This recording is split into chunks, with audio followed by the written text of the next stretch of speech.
High, আসসালামু আলাইকুম। This is Morshedul ইসলাম। এটা আমার 5 নাম্বার ভিডিও। আগের ভিডিওগুলো অবশ্যই দেখবেন, তাহলে সামনের ভিডিওগুলো খুব সহজ মনে হবে। অলরেডি আপনাদের শেখানোর জন্য 3টি বিষয় নিয়ে কাজ করা হচ্ছে। বিষয়গুলো একবার দেখে নেওয়া যাক। 3টা বিষয়কে আমি কম্বাইন করলাম।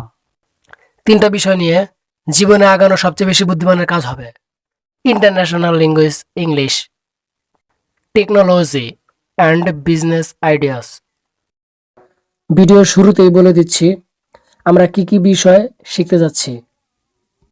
যা আমরা শিখব তা আমরা দেখে নিলে শেখার আগ্রহ আরও বেড়ে যায়, তাই একবার রিভিউ করা যাক।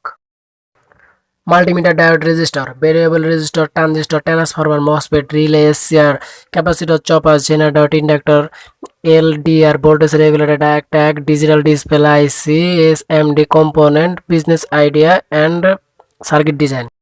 খুব দ্রুত বললাম তাই না? It's okay, I know that. সময় বাঁচানোর জন্য। High technology. আজ আমরা সবচেয়ে গুরুত্বপূর্ণ একটা বিষয় কমপ্লিট করব। ইলেকট্রনিক্সের যে মূল বেস, এই বেসটা আজকে আমরা কমপ্লিট করব। ইলেকট্রনিক্সের মূল বেসটা কি? এটা হচ্ছে সেমিকন্ডাক্টর। একটা কথা বলে রাখি যে প্রতিটি বিষয় খুব মজা করে শিখবেন, চাপ নিয়ে শেখার দরকার নেই। যদি চাপ নেন বা বিরক্ত বোধ করেন, আমার মতে তার না শেখাটাই ভালো। তো লেটস গো। বিভিন্ন কম্পোনেন্ট সম্পর্কে জানতে হলে সর্বপ্রথম আমাদের জানতে হবে সেমিকন্ডাক্টর সম্পর্কে, যা দিয়ে সব রকমের কম্পোনেন্ট তৈরি করা হয়। তাই আজকে সেমিকন্ডাক্টরের পার্ট শেষ করব। আমরা প্রায় 25 থেকে 30টার মতো কম্পোনেন্টের কাজ শিখব, কিন্তু যদি নাই জানি যে এই কম্পোনেন্টগুলো কিভাবে কাজ করে বা কোন পদার্থ দ্বারা তৈরি, তাহলে বিষয়টা কেমন দেখায়। তাই আজকে কম্পোনেন্ট শেখার আগে সেমিকন্ডাক্টরের সব বিষয়গুলো ভালোভাবে জানব। যখন দায়িত্ব নিছি তখন একবারে শুরু থেকে পুরোপুরি সম্পূর্ণভাবে শেষ করে যাব ইনশাল্লাহ। সেমিকন্ডাক্টর, তো সেমিকন্ডাক্টর কি, বিষয়টা কি? ছোটবেলা থেকে শুনে আসছি যে অর্ধপরিবাহী অর্ধপরিবাহী অর্ধপরিবাহী। হ্যাঁ, এটা আসলে অর্ধপরিবাহী, আর এটা দিয়েই পুরো ইলেকট্রনিক্স জগৎ তৈরি, সেমিকন্ডাক্টর। আসলে মূলত এটা পরিবাহ না, অপরিবাহ না, এটা অর্ধপরিবাহী। তো মাঝে মাঝে আমি প্রতিটা বিষয়ের প্র্যাকটিক্যাল সংজ্ঞা, একটা আছে বই ভিত্তিক মানে বিশেষজ্ঞদের সংজ্ঞা, আরেকটা আছে প্র্যাকটিক্যাল সংজ্ঞা। আমি চেষ্টা করব যে প্রতিটা টপিক্সের ভিতরে আমি শর্ট শর্ট করে আপনাদের প্র্যাকটিক্যাল যে সংজ্ঞাটা এটা বেশি মনে থাকে, যেটা আমি করি। তো আপনারা প্র্যাকটিক্যাল সংজ্ঞাটা সবচেয়ে বেশি মনে রাখবেন, তাহলে আপনাদের সবসময় মনে থাকবে বিষয়গুলো। তো সংজ্ঞাটা দেওয়া যাক, আর প্রতিটা ভিডিওতেই সংজ্ঞা খেয়াল করবেন, কারণ সংজ্ঞা সবচেয়ে বেশি গুরুত্বপূর্ণ আমার ভিডিওতে। তা মূলত প্রথমেই বলছি আমি সেমিকন্ডাক্টর জিনিসটা আসলে কি, বা পদার্থটা কি, বা বিষয়টা কি। এটা মূলত পরিবাহীও না, অপরিবাহীও না। তো এটাকে আমরা সুন্দরভাবে গুছিয়ে লিখব যে সেমিকন্ডাক্টর যেহেতু এটা তো একটা পরিবাহী, যেমন কোনো কিছুর ভিতরে যদি পরিবাহিতা থাকে বা পরিবাহী না হয় বা অর্ধপরিবাহী হয়, তাহলে তো জিনিসটা পরিবাহী হয়। কোনো একটা জিনিস যার ভিতর দিয়ে পরি মানে পরিবাহী হওয়ার যোগ্য, সেটাকে আমরা পরিবাহিতা বলি। তো দেখেন, ওইটাই লিখছি আমি যে যে সকল পদার্থ যে সকল পদার্থের পরিবাহিতা, যার পরিবাহিতা আছে, তো এই সেমিকন্ডাক্টরটার পরিবাহিতা পরিবাহী ও অর্ধপরিবাহীর মাঝামাঝি। আমি যেটা বলছি ওটাকেই বুঝেন, যদি বুঝতে পারেন সারা জীবন মনে থাকবে। পরিবাহী ও অর্ধপরিবাহীর মাঝামাঝি মানে পরিবাহীও না, অপরিবাহীও না, অর্ধপরিবাহী। এটাই লিখছি আমি, যে সকল পদার্থের পরিবাহিতা পরিবাহী ও অপরিবাহী মাঝামাঝি তাকে সেমিকন্ডাক্টর বলে। তো এখন এর উপরে বেস করে কিভাবে ইলেকট্রনিক্স জগৎ তৈরি হলো, এটা খুব গভীরভাবে দেখার একটা বিষয়। তো খুব ভালোভাবে খেয়াল করবেন, কেননা ডায়োড কিভাবে তৈরি হয়েছিল। মূলত সেমিকন্ডাক্টর 2 ধরনের হয়। তো খেয়াল করবেন খুব ভালোভাবে। এই তো মূলত দুই ধরনের সেমিকন্ডাক্টর, একটা ইন্টেন্সিক, একটা এক্সট্রিনসিক।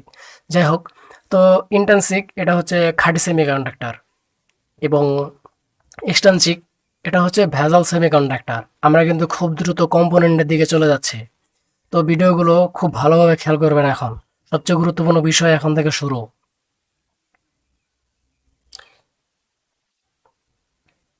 এই ইন্ট্রিনসিক দিয়ে আমরা কম্পোনেন্ট তৈরি করব। এই ইন্ট্রিনসিককে আমরা আবার দু ধরনের দেখাতে পারি, যেমন পি টাইপ সেমিকন্ডাক্টর এবং N type semiconductor. P type কিভাবে ঘটিত হলো এবং এন টাইপ কিভাবে ঘটিত হলো এগুলোও দেখাবো। খুব ভালোভাবে খেয়াল করবেন, কারণ এখন আমরা কম্পোনেন্টে চলে যাচ্ছি। তো ইন্ট্রিনসিক দুই ভাবে কাজ করে, খেয়াল করেন। তো ইন্ট্রিনসিক হচ্ছে পি টাইপ সেমিকন্ডাক্টর এবং এন টাইপ সেমিকন্ডাক্টর। এখানে দেখবেন পাশে আমি লিখছি যে পি টাইপ সেমিকন্ডাক্টর ত্রিযুজি ভেজাল এবং এন টাইপ সেমিকন্ডাক্টরে পঞ্চযুজি ভেজাল। এখন একটা জিনিস খেয়াল করেন খুব ভালোভাবে, যে এই যে আমাদের খাঁটি সেমিকন্ডাক্টরটা আছে, ইন্ট্রিনসিক যে সেমিকন্ডাক্টর আছে, তো এই খাঁটি সেমিকন্ডাক্টরের মানে খাঁটি সেমিকন্ডাক্টরের সাথে যখন ত্রিযুজি ভেজাল মেশানো হয়, খাঁটি সেমিকন্ডাক্টরের সাথে যখন ত্রিযুজি ভেজাল মেশানো হয়, তখন পি টাইপ সেমিকন্ডাক্টর তৈরি হয়। ক্লিয়ার? তারপর যখন খাঁটি সেমিকন্ডাক্টরের সাথে পঞ্চযোজী ভেজাল মানে এই ভেজালটা মিশ্রিত করা হয়, তখনই এন টাইপ সেমিকন্ডাক্টর ঘটিত হয়। তো আমরা পি টাইপ কীভাবে ঘটিত হয়, এন টাইপ কীভাবে ঘটিত হয়, এটা সামনে আরও বিস্তারিতভাবে দেখাবো, কিন্তু এখন খেয়াল করবেন যে যখনই মানে ইন্ট্রিনসিকের সাথে যখন ত্রিযোজি মেশানো হয় তখনই পি টাইপ তৈরি হয়, এবং এন টাইপ তখনই তৈরি হয় যখন খাঁটি সেমিকন্ডাক্টরের সাথে পঞ্চযোজী ভেজাল মেশানো হয়। ওকে, এখন এটার হালকা প্র্যাকটিক্যাল দেখবো আমরা।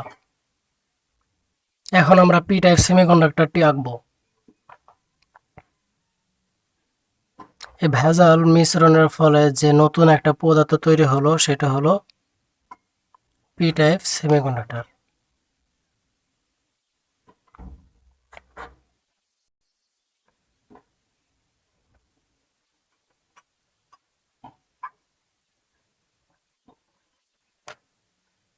এবং একটা এন টাইপ সেমিকন্ডাক্টর।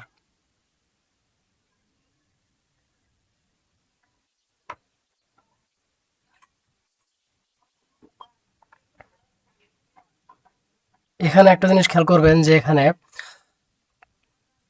পি টাইপের ভিতরে সবচেয়ে বেশি হোল থাকে এবং এন টাইপের ভিতরে অবশ্যই সবচেয়ে বেশি ইলেকট্রন থাকে। তো এখন এগুলো আমরা দেখেন, পি টাইপের ভিতরে সবচেয়ে বেশি কি থাকে, পজিটিভ হোল।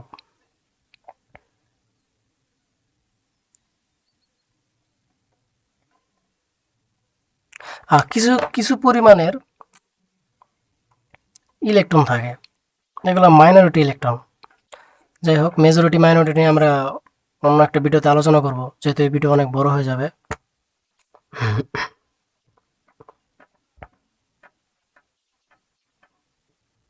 এন টাইপের ভিতরে অনেক বেশি পরিমাণের নেগেটিভ ইলেকট্রন থাকে, এটাই ওর মেজরিটি। আর মাইনরিটি হিসাবে থাকে হোল, পজিটিভ ইলেকট্রন, এগুলো সামান্য পরিমাণে থাকে।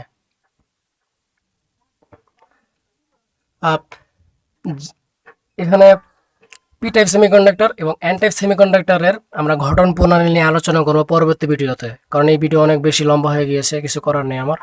আর মূলত যারা স্টুডেন্ট তাদের জন্য তো এটা উপকার লাগবে, যেমন বেসিক ইলেকট্রনিক্সের ভিতরে এগুলো আছে, প্লাস যারা হাই লেভেলে তাদের জন্য এটা, প্লাস মানে প্রতিটা ক্ষেত্রেই তাদের জন্য, যারা আর্ন করতে চায় তাদের জন্য, কারণ আর্ন করার আগে সবার আগে লার্ন করা দরকার। তো স্টুডেন্টদের জন্য সবচেয়ে বেশি গুরুত্বপূর্ণ এই দুটো টপিকস, যেগুলো পরীক্ষাতেও আসে। তো আমি এটা দেখায় দেব অবশ্যই। এর জন্য পরবর্তী ভিডিও 6 নম্বর ভিডিও অবশ্যই দেখতে হবে, কারণ 1 নম্বর মানে একটা ভিডিওতে যদি সব বলে দিই, একটা বিষয় মানে একটা ভিডিও বিশাল বড় হয়ে যাবে, এটা আসলে বিরক্তকর। তো মজা নিয়ে শিখতে থাকুন, আমিও শেখাবো, আপনারা শিখবেন, কোনো সমস্যা নেই। আমার জন্য দোয়া করবেন, কারণ আমার বিশাল একটা লক্ষ্য আছে, যেটা আপনাদের সামনে বা মানে আস্তে আস্তে দেখাবো, ওকে, থ্যাংক ইউ। আজকে এই পর্যন্তই, থ্যাংক ইউ।